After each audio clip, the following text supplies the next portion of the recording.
Yeah, it takes a minute. Yeah, it takes a minute. Yeah. Buddha. Buddha. Buddha. Buddha. Buddha. Hey everybody, we're moving along here. God, I really can't. I really had written down more about Anwar Ibrahim, but okay. So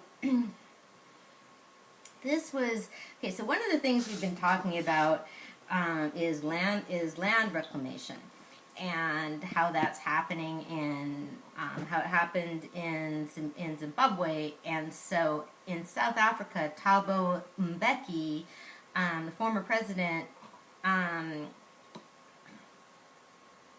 Okay, the former president is speaking out against land reclamation. It is no longer, and he said, it is no longer a representative of the people of South Africa. Rather, as its former president Jacob Zuma said, it is a black party.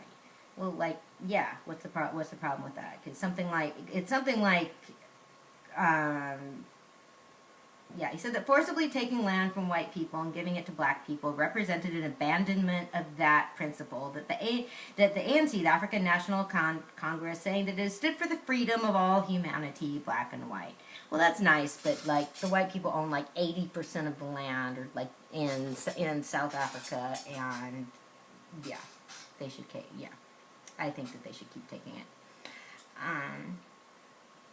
Okay, and then, you know, as we said before, I mean, that happened in Zimbabwe, you know. I mean, the problem with Zimbabwe was that they weren't able, you know, they didn't have the infrastructure. They did it in a really crooked way. But okay. So we like to talk about Abiy Ahmed, the president of Ethiopia, who's mainly done a lot of cool stuff. He's made peace with Eritrea. He's released a bunch of political prisoners. He freed the internet. But unfortunately, Ethiopia has detained 1,200 people over the deadly political violence that broke out a fortnight ago, and these are the first mass arrests since Abiy Ahmed came to power in April, and at least 28 people died in clashes near the capital, Addis Ababa, following the return of exiled leaders of a former rebel group, the Oromo Liberation Front. And then the Oromo, Mr. Abe is from the Oromo group, and he is the first Oromo president. So you hope that will help make things more peaceful, but apparently they're having some problems. Okay, so the rights group Amnesty International has called for the prisoners' release, and in addition to those held in connection with the violence, a further 1,400 people were taken into custody following raids on places where people gamble, smoke shisha, or chew the narcotic leaf cat. Okay, well, drug crackdown. And so, yeah, these are the first. So he made some mass arrests. He's still released a whole lot more people than he's arrested, but that's kind of a concern. And I'm really hoping that Abiy stays on the right path. That was sort of concerning because we've been talking about how great he is for a while. Right. Yeah. So. But yeah, so we're really like sending good thoughts to Ethiopia, and okay, and then in Liberia, they're missing. They've still had a lot of money ripped off. Okay, so one of the things I've been reading this week is a memoir by former Secretary of State John Kerry. Somebody I've always really liked him. He was the Secretary of State under Obama. Before that, he was the senator from Massachusetts for many years. He ran for president in 2004. Okay, well he was another one. Remember Florida? Right. Okay, so I remember him. Yeah. He's good. He's just a good man. I met him when he was running that year. My brother was working with him. And yeah, I just really liked him. I was really disappointed when he lost. He selected an absolute prick for vice president candidate John Edwards, who I couldn't stand, who I could never fucking stand. You know, even before other people like found out what a dick he was. So yeah, that was a real bad call. But one of the things I like about Kerry, you know, I mean, he had that defeat and he went right back to the Senate and like kept working. And then he wanted to run again. He had wanted to run again, but then in 2008 it was Obama's time, so he couldn't do it. I mean, he didn't. It wasn't time, and so you know, so he campaigned for Obama, and then he was Obama's Secretary of State. He's just somebody I think is very loyal, and so I found out that his father was a diplomat. So Kerry spent a lot of time traveling when he was young too. But he has a bronze star and a Purple Heart. He was in the Navy. He went to Vietnam. And he went to Vietnam, and then when he came back, he protested the war. So that's another thing I really respect. That okay, he was from a wealthy family. He probably could have gotten out of the draft if he wanted to, but he didn't. And what was interesting was his father fought in World War II, and his grandfather fought in World War I. So he's talking about just having a heritage of patriotism, of really feeling that he wanted to serve his country. And it's just interesting because, you know, then his generation went to Vietnam, and so people don't feel about Vietnam like they did about World War I or World War II. So I don't know if as many people feel that way anymore. But that was really interesting.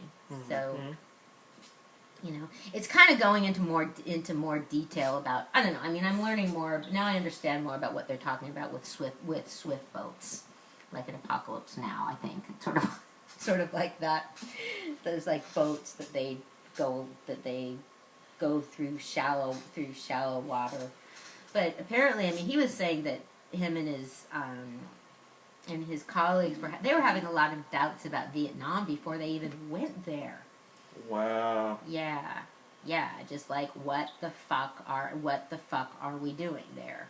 And yeah, so that was pretty interesting. I mean, he's had a really interesting life, and just been very progressive, and he's did stuff for gay teenagers, and yeah, I really, you know, then I don't know. Again, that was the problem. He was another one that didn't. There was all that shit with like Florida and, you know, the hanging, the court case and all of that. So, you know, I mean, I just think it's unfortunate that if we'd had a better, like, why can't somebody step it up? It's like, why do our elections have to be so close? Why can't somebody just be liked by 60%? So I just think that they need to be better. The candidates can do better. And with Kerry, unfortunately, I mean, he was just really, really dignified, and he needed to fight dirtier. I mean, people were like making up lies about, you know, I mean, he's a like fucking war hero, and people managed to like plant rumors about his patriotism and his record and stuff like that. I think a lot of it also has to do with people really, I don't know, I know a lot of people that really think that if they vote, that it doesn't matter. Yeah, there's a lot of people like, I mean, I've talked to like a lot of people, and they really feel like, why do it? It doesn't matter. They already know who's going to be chosen. And to me, I don't know, my feelings on that is, I don't know if that's true or not. You know, there's no way we'll ever know. But my feelings is, at least if you voted, you can at least say you did your part of what you can do. Yeah, because, like, what if everybody said that? You know, that's the thing. It's there. Like, unfortunately, or I don't, you know, it's weird. They said during Trump's campaign, a lot of people didn't vote. You know, so... You know, I mean, it's funny to me. I'm like, okay, if I was being asked to go do something every single day that I didn't want to do in order to, like, vote or something, I might feel differently about it. But it's like, so what? You know, get an absentee. It, like, takes 20 minutes. Exactly. That's what bugs me. You can even vote from home. You can have a mail to you, like you said, an absentee vote. And just, dude, you don't have to do it. But people, I'm telling you, there's people that in their mind, they really just feel that whoever's elected was going to be elected anyway. It's just, it's rough. And it's partially media. Yeah. I mean, well, I just try to... I just very much operate under the belief that, like, arguing doesn't work. Because I feel like there's people who spend, like, you know, I mean, I'm a, like, political joke. I feel like there's some of those, like, people that don't vote spend more time thinking about the government than I do. Right. I mean, you know, I'm like, whoa, some of them I'm like, God, you've thought as much about not voting as I've thought about who to vote for. That's just weird. Right. And so I do feel like sometimes people do it. People say that a lot of times because they want attention. Right. You know, because they know that it's like a hot button issue. And I just don't. Arguing means you've lost. I was trying to, like, help some people that were, like, help somebody that was, like, running for office, and, you know, who just wound up flaking on me because he doesn't really want to be in office, you know, because you have to, like, let one of my young friends felt like, you know, when this teenager, somebody I know for a long time, it's like he said he wasn't going to vote, that it didn't make any difference, but he just was, like, spoiling for a fight. He really, really was. He was trying to get me to argue with him about it, and I was just like, well, okay, you know, how come?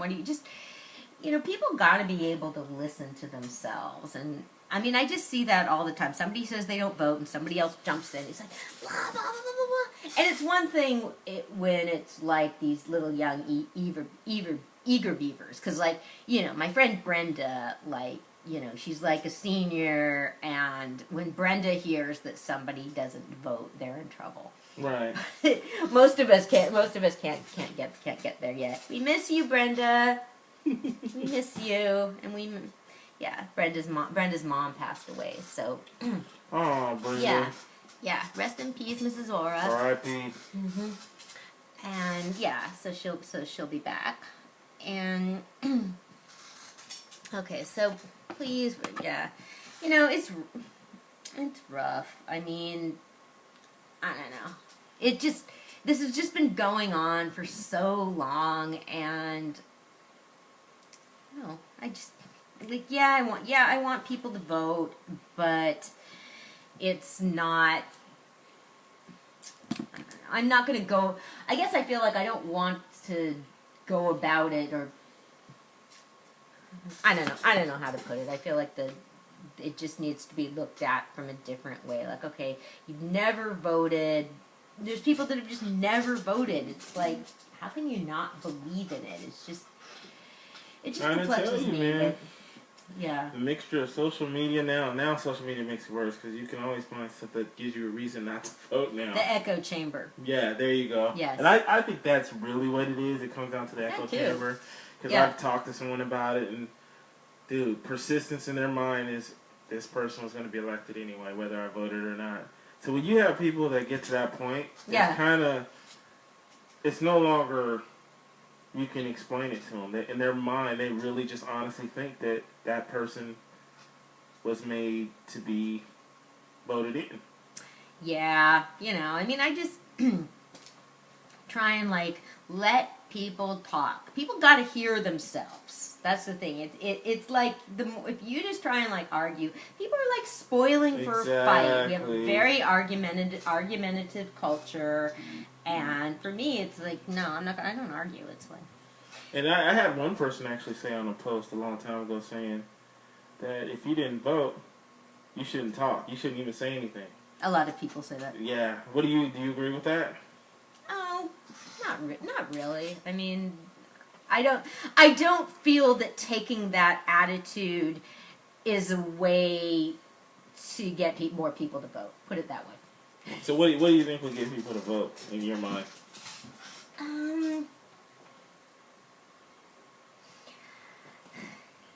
Because I'm kind of old school thinking.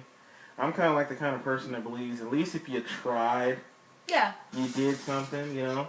Let's just say your car needs oil. Let's just say you don't have money for it, but you go out and try to get at least just a bottle of oil, which maybe a bottle of oil might not completely help, but you put in that bottle of oil, so you at least attempted to keep your car going. So it may last, it may not, but at least you did something. I used to be able to put $1 worth of gas in my car. Yeah, they can't do that no more. Yeah. I don't know. Maybe you could put a couple drops in. Right. I mean, I thought about that. I mean, the thing about if you don't vote, you can't complain. Because people, if you say that to people, then they're just gonna be like, "Well, fuck you. I can say what I want." Yeah, but you see what I'm saying? That's kind of funny. Of course I do, but that's funny. Of course I do, but that's always been the argument to use, and it doesn't work. Right. I mean, so what does work? The most success I've had has been letting people talk, and and that look at it as a conversation. Don't try and make it, think you're having a conversation and no, you're not going to change somebody's mind in one conversation. So chill, okay? You need to develop a rapport somewhat. People need to feel respected, whether you're or just find out. I mean, people need to don't try and argue with people. I mean, just take them seriously and just look at it of how come? And so I that's what I say to people. I'm like, oh, how come? Oh, well, have you ever voted? Have you ever thought about voting? Or it's are you interested or things? And just try and get the ideas out. And rather than none of us nobody likes being told what to do. Right. And that's that's what a lot of people don't understand about politics and policy, And I was trying to explain this to somebody I know who's trying to talk to voters. I'm like, people won't remember what you said; they'll remember that you listened to that. So. It's a good one. I like that. Yeah, it is true. People will definitely, truly not always remember what you said, but they'll definitely listen. They'll remember that you listened to them. Exactly. Yeah. I've noticed that is true. Yeah. That's true. So, I mean, I was listening to a conversation the other day that I was trying to, about, somebody was saying, I don't like this candidate because of this. And so then somebody was going but I don't, somebody was going on and on because he didn't think that was a valid reason to dislike the candidate. And my thing would have been well, so what? She doesn't like him. That's you can't make somebody Right. My attitude would have been what I would have said was okay, well, if he hadn't done this, how would you feel? Just try and look at things from different angles. I personally think politics and religion, there's never a winner in that. There could ever be a real bona fide winner in any of those. To me, that's me. I just don't think there can be. Well, I don't know. I would love to run. I mean, I love politics. I would love to run a campaign. There's always people that are against some. You'll never find 100 people 100% for what you say. There's always going to be someone that's against something you say. I mean, that goes, like I said, with both religion and politics. It's kind of to me, those two things just never ever are going to go together. It's just you're never going to get 100% from that. No, who needs to? Yeah, it'd be fun. Those are the fun things to talk about. Okay. okay, so I have the John Kerry book, and yeah, it's been going kind of. God, it's so. Who sent to boarding school in Switzerland when he was 11 years old? Isn't that weird? I don't understand sending kids away to school. That's just weird to me. It's never made sense. But, you know, plenty of people used to do it. People used to send like 6-year-olds to boarding school. Weird. It's crazy. Yeah. Yeah, it's crazy. Yeah. So, I think kind of winding down a little bit. It's getting there. Yeah.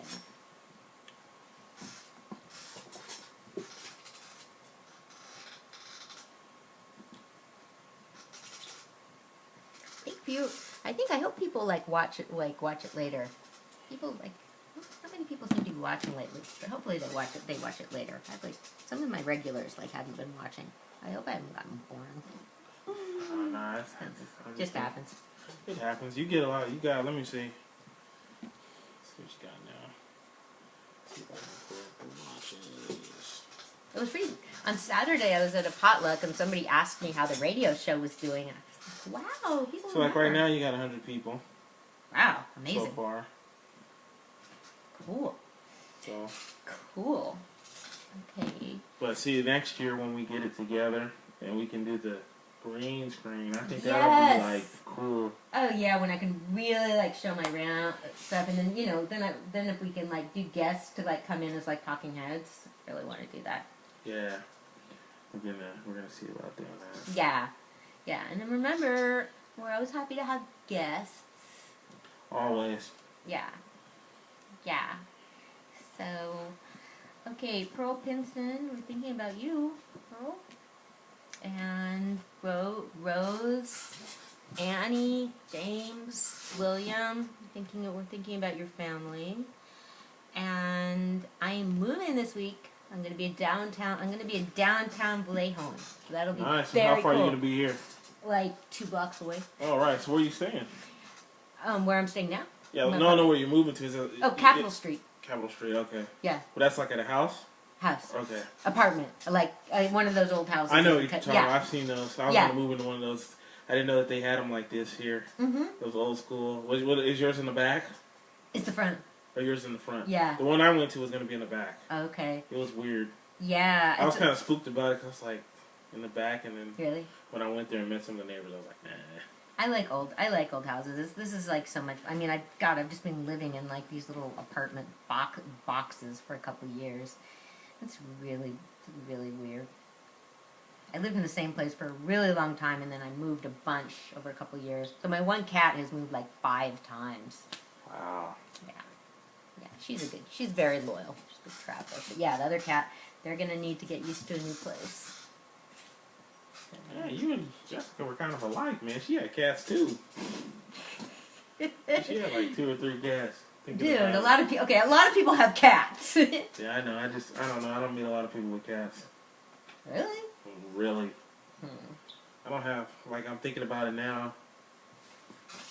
You, my friend Doug. I think you two are the only ones that I know that have cats. Really? That I know of, yeah. Yeah, most of my friends don't have cats. Do they have dogs? Age doesn't have a dog. You probably you don't have too many friends with pets at all. Yeah, that's what I'm thinking about. Yeah. Oh yeah, they don't. Yeah. Yeah. Well, I love my cats.